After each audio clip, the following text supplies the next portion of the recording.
Olá, galerinha maravilhosa, tudo bem com vocês? Espero que estejam todos bem. E hoje nós estamos aqui para iniciar a nossa quarta aula de geografia. Nessa aula de hoje, nós iremos falar um pouco sobre a formação da Terra, tá? Como que a Terra ela foi formada. Bom, nós sabemos que existem várias teorias sobre a formação da Terra, né? Porém, a que é a mais aceita pelos cientistas é a teoria do Big Bang, né? Onde o universo da Terra, né? Ele teria surgido então após uma grande explosão cósmica, né? Entre ali 10 a 20 bilhões de anos atrás. Mas o que seria mesmo essa explosão, né? Essa explosão, ela se refere ao quê? A uma grande quantidade de liberação de energia, criando ali então o espaço-tempo. Então a Terra, a partir dessa teoria do Big Bang, ela era o quê? Uma bola incandescente, né, com temperaturas que ela estava ali próxima a 1500 graus Celsius. Então a Terra era muito quente, né? Então ali nesse surgimento, nesse início, não existia nenhuma vida, nada. Era somente muito quente. A partir de então, né, com os passares aí de vários bilhões de anos, essa bola incandescente ela foi aos poucos se resfriando e também se solidificando na sua parte externa, formando então o que? A litosfera, que é o lugar, né, a superfície onde nós habitamos. Bom, durante esse processo de resfriamento da Terra, houve então liberações de gases e vapores, e elas foram dando origem ao que? A camada de ar chamada atmosfera. Então, a partir do momento em que a Terra ela começou a se expandir, ela também começou a se resfriar, né? Então, toda aquela matéria e radiação luminosa que existia, né, ela começou a se separar. E o universo, ele se tornou transparente. E então, a partir desse momento, houve então a união dos elétrons aos núcleos atômicos, né? Aonde a luz ela poderia caminhar livremente. E cerca de 1 bilhão, né, de anos depois do Big Bang, os elementos químicos eles começaram a se unir, dando então origem às galáxias, ok? Bom, meninos, seguindo aqui o nosso slide. Com essa, né, formação, falando da teoria do Big Bang, né, e a partir do momento que a Terra foi se resfriando, houve um período, né, que a chuva ela foi caindo. Então, conforme a chuva ela caía, ela se acumulava nas partes mais baixas da superfície.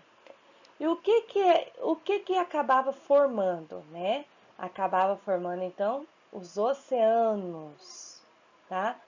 E essas águas marinhas, né, ou continentais, elas formaram a hidrosfera, que significa esfera de água.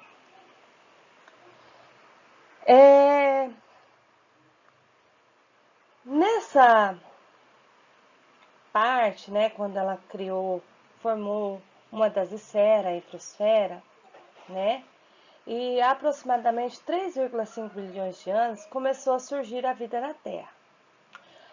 Pois bem, qual foi a primeira vida que surgiu na Terra? A vida vegetal e animal. E aonde ela se desenvolveu? Nos oceanos, né? Graças ao quê? Ao conjunto de influências das três esferas. Quais seriam? Litosfera, atmosfera e hidrosfera. E a quarta, né, no qual temos essas três deram origem à quarta esfera. A quarta esfera é a biosfera. Pois bem, o que é litosfera, atmosfera, né, e biosfera, professora? Bom, a litosfera, nós sabemos que é a camada da superfície terrestre, onde habitamos, onde há vida. A atmosfera é a camada que envolve a Terra, né, que contém os gases e a poeira. A hidrosfera é a parte líquida da Terra. Então, ali os oceanos, né, os lagos, os rios, tá? Então, essa é a parte líquida. E a biosfera é onde deu origem à vida, né? A parte onde nós encontramos os seres vivos, ok? Bom, em todo o processo de formação da Terra, houve então, né, esse interrelacionamento entre as esferas. E essas esferas, elas determinam o quê? O equilíbrio do planeta, né? Se ocorre alguma alteração em uma dessas esferas, né, as outras também são afetadas. Por exemplo, né, ocorreu uma alteração aqui na biosfera. Essa alteração aqui vai acabar afetando todas essas outras aqui, né? O homem, por exemplo, né? Nós vivemos aqui na litosfera. Bom, o homem ele transforma essa parte aqui e acha que não vai acontecer nada. Não é assim? Mas engana-se ele. Se ele mexeu aqui, se ele transformou aqui, se ele rompeu alguma coisa nessa parte aqui, mais tarde, pode não ser agora ou mais tarde, eu vou ter uma consequência nessa daqui, nessa daqui e nessa daqui. Vamos supor, eu desmatei uma área aqui para mim fazer uma plantação de alguma coisa e tal. Às vezes eu vou atrapalhar um curso de água, né? Às vezes eu vou desmatar e a minha biodiversidade de animais vai sair daqui. Eu vou prejudicar o meu ar, tá? Então, tudo que eu faço em uma dessas esferas, eu vou estar prejudicando uma outra, ok? Bom, nós falamos da origem, né, dos componentes que compõem a formação da Terra. Agora nós iremos falar um pouco da estrutura interna da Terra. A estrutura da Terra, né, durante muito tempo, o ser humano ele não acreditava que por dentro do planeta Terra era maciço. O que seria maciço? Composto basicamente por rochas, né? Então, os seres humanos achavam que a Terra era formada assim, por rochas, né? E a partir, né, de estudos, né, de materiais recolhidos, que a gente foi assim aprendendo e aprimorando e entendendo o que realmente existe ali na estrutura interna da Terra, ok? Então vamos seguindo aqui para o próximo slide, né? Que a gente vai entender como que é essa estrutura da Terra. Pois bem, a estrutura da Terra ela é composta, né, por três camadas. Quais seriam essas camadas? A crosta, o manto e o núcleo. Bom, a crosta terrestre, né, como está falando aqui, é a parte superficial ou externa já consolidada no planeta sobre o qual vivemos. Ou seja, é essa partezinha marronzinha aqui, tá? Então, nós temos a crosta continental e a crosta oceânica. Crosta continental é porque está próxima do continente. Crosta oceânica, ela está próxima do oceano. oceano. Então, essa camada aqui é a camada mais fina que a gente tem no nosso planeta, tá? É a mais fina e também a menor. Depois dela, nós temos o que? O manto, né? Que é composto predominantemente pelo magma, tá? É essa partezinha aqui vermelha, tá? Então, nós temos o manto aqui inferior, tá? E esse manto, ele possui uma profundidade que alcança lá os 2.900 quilômetros abaixo. E ele ocupa também 80%, né, da parte aqui do nosso planeta. Depois do manto, nós temos o núcleo, né? Conhecido também pelo nome de NIF, né? E nele, né, predominam os dois minerais, o níquel e o ferro, tá? Então nós temos o núcleo,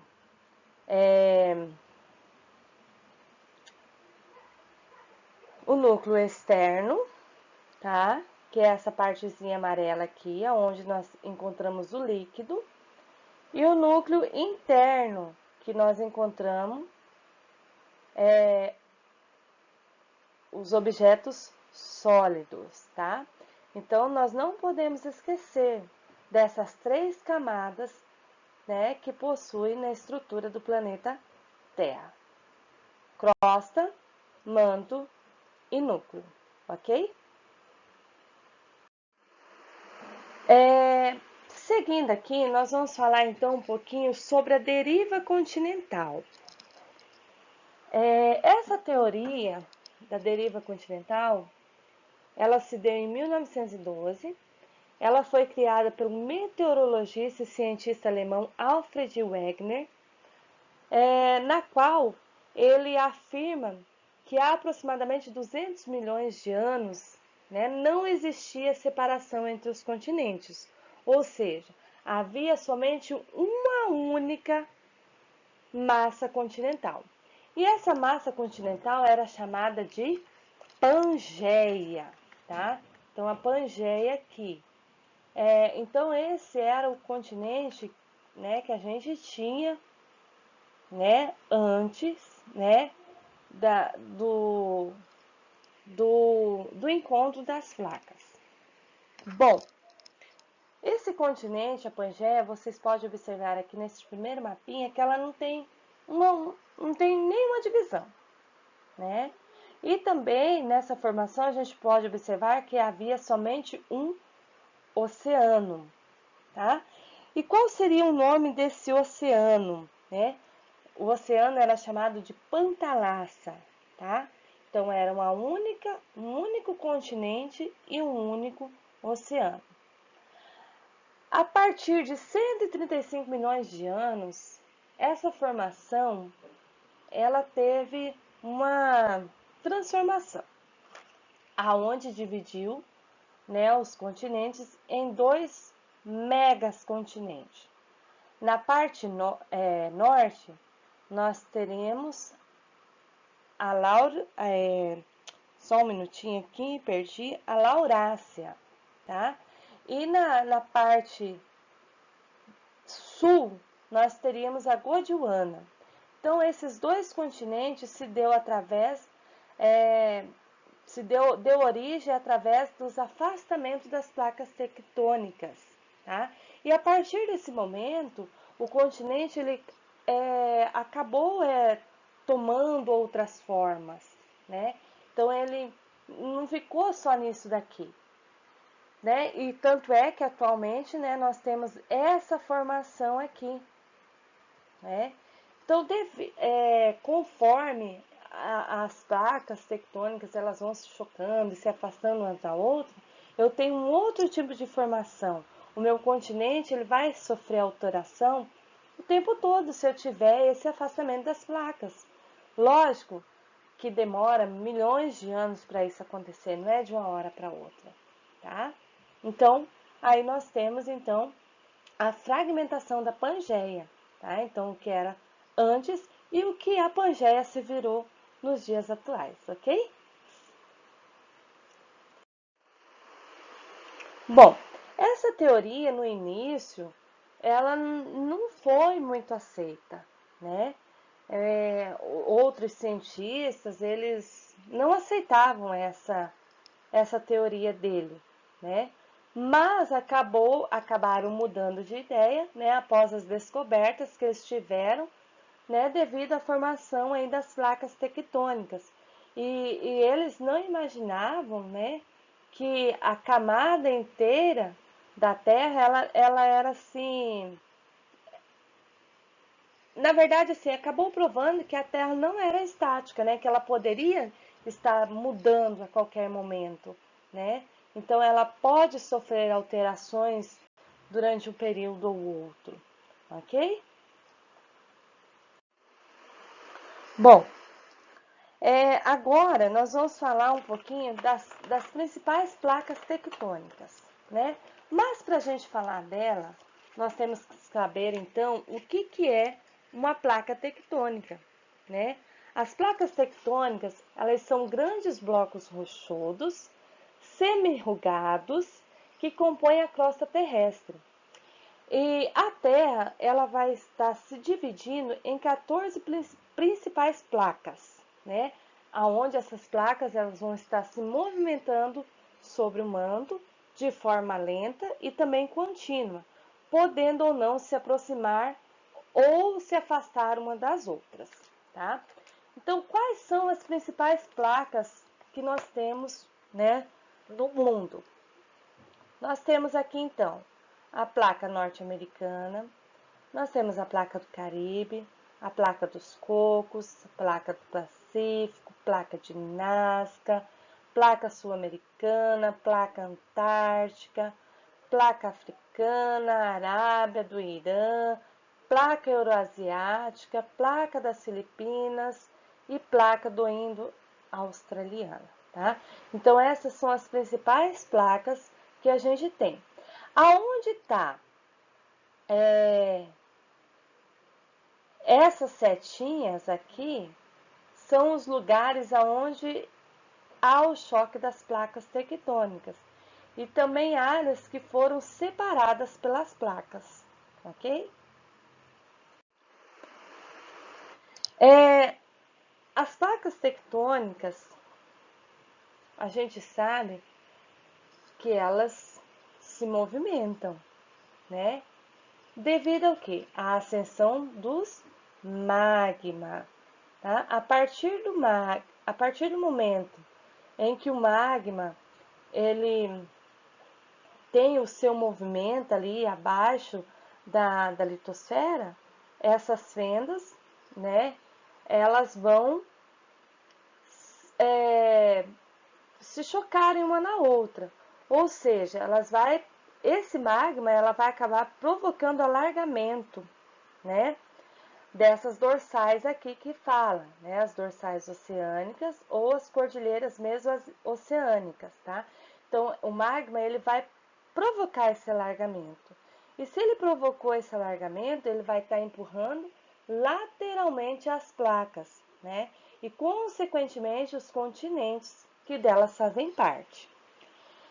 Esse movimento, elas dão origem ao quê? Aos deslizamentos e choque entre elas, tá? Uma placa, ela pode deslizar uma na outra ou ela pode se chocar, tá? Então, fazendo ali que o continente, ela ganha uma nova estrutura, uma nova forma.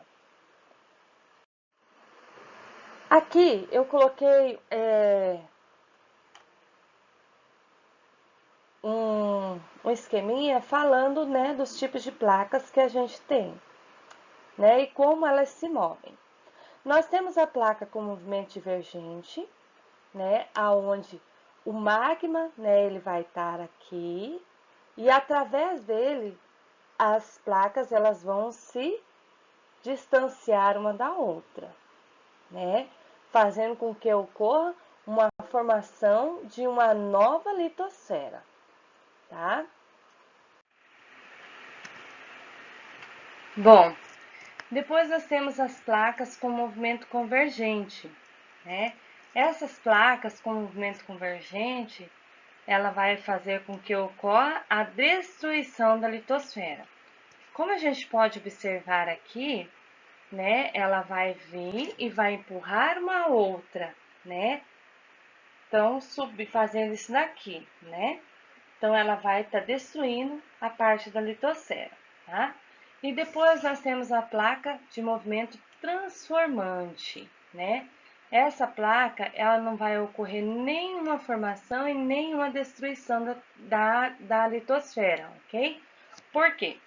Porque as placas, elas vão fazer esse movimento aqui, tá? Elas vão estar deslizando uma do lado da outra, ou seja, deslizando lateralmente em relação uma à outra. Então, ela não vai provocar nenhuma destruição e nenhuma outra formação. Bom, agora nós vamos falar do tectonismo, né? O que é o tectonismo? Ele está relacionado com o movimento das placas tectônicas que está presente na litosfera, né? Ao atingirem as camadas rochosas mais maleáveis, essas pressões as levaram à formação dos dobramentos, né? Lá no caso das estruturas rochosas, que a gente vai ver mais lá para frente, elas deram origem às fraturas ou a falhas. Bom, nós temos no tectonismo os dobramentos e as falhas. O que seriam esses dobramentos? Esses dobramentos, elas ocorrem mais num terreno de estrutura sedimentar, né? Que devido ali ao choque das placas, ela vai formando, como que eu vou dizer para você? Ela vai formando ali terrenos elevados ou terrenos com aquelas chamadas vossorocas, né? Mas assim, resumindo, elas vai formando as elevações ou rebaixamentos. Nessas elevações, a gente pode observar aqui formações de montanhas, né? Os rebaixamentos, né? Formação ali das vossorocas, tá? Então, é esse tipo de tectonismo que a gente tem nos dobramentos. Depois, nós temos os falhamentos, né? A gente pode observar nessa imagem aqui que a gente tem um terreno alto, logo um terreno baixo. E ao meio, né, uma rachadura. Então, isso aqui é considerado como se um falhamento geológico devido ao choque das placas tectônicas, ok? Abalos sísmicos. O que seriam os abalos sísmicos, né? Abalos sísmicos ou terremotos, maremotos, tsunamis, tá? São todos eles causados pelas vibrações da camada da crosta terrestre que tem a sua origem no interior da Terra. Sua ocorrência ela é repentina, possui uma duração curta, tá? Quando se manifesta na superfície dos continentes, chamam-se terremotos. Se ocorre no fundo dos oceanos, recebe o nome de maremotos. Aqui eu coloquei um fato que aconteceu em dezembro de 2004, né? Ocorreu no Oceano Índico, a noroeste da ilha de Sumatra, na Indonésia. Um forte maremoto provocando a formação de grandes ondas chamadas tsunamis, tá? Elas atingiram 13 países da Ásia e da África, matando cerca de 280 mil pessoas. Essa foi uma das maiores catástrofes de origem geológica já registrada. Efeito de tsunami ocorrido na Tailândia em 2004. Bom, no slide à frente, a gente vai ver como que ocorre esse tsunamis, tá? De que forma que ele é originado até chegar na superfície terrestre. Então, vamos lá? Bom, o tsunami, ele se forma né, no fundo do mar. E a partir dessa formação do fundo do mar, ele vai deslocar vastas quantidades de água em um golpe só. A partir desse momento que ele provou esse golpe de água repentino, ele vai formar o quê? As ondas. E essas ondas, elas vão correrem pelo oceano em uma velocidade de 800 km por hora. Imaginem só a velocidade, né?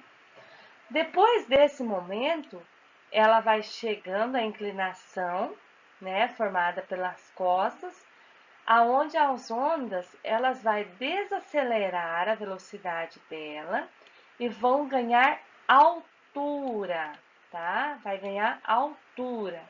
E com isso as ondas vão acabar chegando às praias e causando ali a devastação por longas distâncias, até mesmo chegando nas cidades. Esse daqui é um mapinha onde mostra, né, os principais países atingidos pelos tsunamis de 2014, que é a Indonésia, Malásia, a Tailândia e Miami, ok? A intensidade dos asbalos é variável, então ele pode variar a intensidade dele, ele pode vir uma intensidade bastante forte ou uma intensidade mais fraquinha. Por exemplo, o terremoto, ele pode vir e destruir tudo, não é mesmo? Mas ele pode vir mais calminho, assim, só dá uma tremidinha, tá? Então, o que que os meteorologistas, né, ali, eles vão utilizar para medir essa intensidade? Os sismógrafos, tá? Então, a partir desse aparelho, eles vão estar avaliando a gravidade dos abalos sísmicos, a escala, né? Mas a escala assim, mais usada é a de Richter, que a gente vai ver mais lá para frente, tá? Que essa escala ela vai medir a quantidade de energia que é liberada pelo tremor ou pelo abalo sísmico. Essa imagem abaixo é uma imagem lá no Japão, em 1995, né, onde aconteceu um terremoto, ele teve a magnitude dele de 7,3 e assim foi um terremoto bastante forte, né, que ele devastou toda a cidade e matou mais de 5.500 pessoas, ok? Bom, meninos, chegamos ao finalzinho da nossa aula. Quero aqui agradecer a atenção, o carinho de todos vocês, tá? E gostaria que vocês anotassem aí no caderno, né, o que foi falado, né? Tenho certeza que vocês já fizeram isso durante a explicação do vídeo. E na próxima aula nós estaremos fazendo a atividade deste conteúdo. Um grande abraço para vocês e fiquem todos com Deus.